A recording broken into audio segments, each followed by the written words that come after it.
အေးချမ်းမောင်ကြောင့်ရင်ကုန်နေရတဲ့ဆိုရဲတဲ့ဆောင်ဆောင်ဝေးမိပရိသတ်များအားလုံးပဲမင်္ဂလာပါရှင်အခုဆိုရင်ဇလန်တွေနဲ့ပရိသတ်ရဲ့အားပေးမှုတွေကိုပြေဝရရှိနေတဲ့တဲ့ဆောင်ဆောင်ဝေးမိကတော့သူနေနဲ့အေးချမ်းမောင်ကိုကြည့်ပြီးတော့ရင်ကုန်ရကြောင်းပြောပြလာခဲ့ပါတယ်ဆောင်ဝေးမိကအခုဆိုရင်ရိုက်ကူးရီမှာခက်ဆဲဆဲရိုက်ကူနေရပြီးသူမကကျွညာလေးတွေကိုလည်းရိုက်ကူပေးနေရတာပါ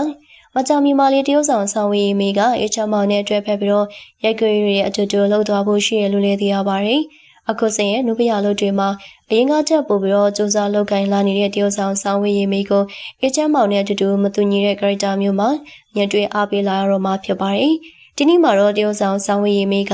သူအနေနဲ့အေချမ်းမောင်ကြောင့်ရင်ကုန်ခဲ့ရပုံကိုအခုလိုပဲဆောင်ဝေးရေးမိက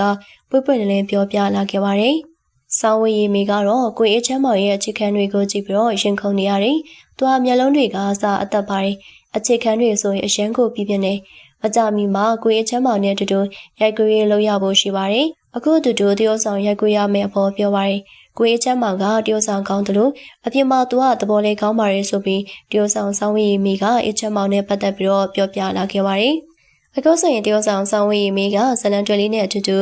ပရိသတ်တွေရဲ့အပိမှုတွေကိုအပြေဝရရှိနေပြီဖြစ်ပါတယ်။ဆောင်းဝေးမိကတော့ညိုရုတ်တန်ဇလန်တွဲတွေမှာ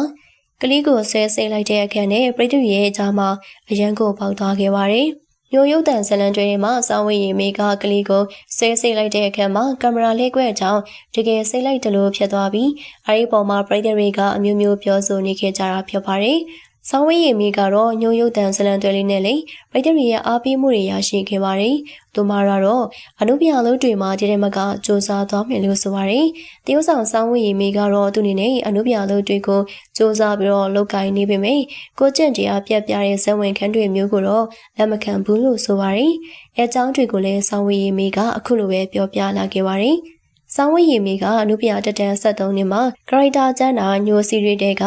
စူဆက်ရုပ်ကပထမဦးဆုံးပါမလုံးနိုင်တဲ့ကာရိုက်တာမရှိဘူးပေါ့နော်အခွင့်အရေးမသားသေးတာဆိုပြီးရလာတဲ့အခွင့်အရေးကိုအကောင်းဆုံးစူးစမ်းထားတာပါနောက်ပိုင်းဆိုလိုကာရိုက်တာမျိုးလာငါကြသေးပေမဲ့အရန်ကိုကျင့်တရားပြတ်ပြတဲ့ကာရိုက်တာမျိုးစုံမလုပ်တော့ဘူးဆိုပြီးအင်တာဗျူးကနေပွပွလင်းပဲပြောပြလာခဲ့ပါတယ်အခုဆိုရင်တရုတ်ဆောင်ဆောင်းဝေးမိကကျွညာလေးတွေမှာလည်းခက်ဆဲဆဲရိုက်ကိုနေရပြီးရိုက်ကိုရတက်လေးတွေအတွက်လည်းကလန်ခံနေရပါတယ်။ဆောင်းဝေးမိကတော့စကားပြောဆိုပွင့်လင်းပြီးသူမကတရုတ်ဆောင်တဲ့ဘိုင်းမှာလည်းကောင်းပါတယ်။ကပြိုးဥယျာဉ်ဇလန်တွဲလေးနဲ့လည်းပရိသတ်တွေရဲ့တဘောကြားအားပေးခြင်းကိုခံခဲ့ရပြီးအခုဆိုရင်ဆောင်းဝေးမိကမကြမီမှအေးချမ်းမောင်နဲ့အတူတူရိုက်ကိုရေးလေးတွေလှုပ်လာတော့မှဖြစ်ပါတယ်။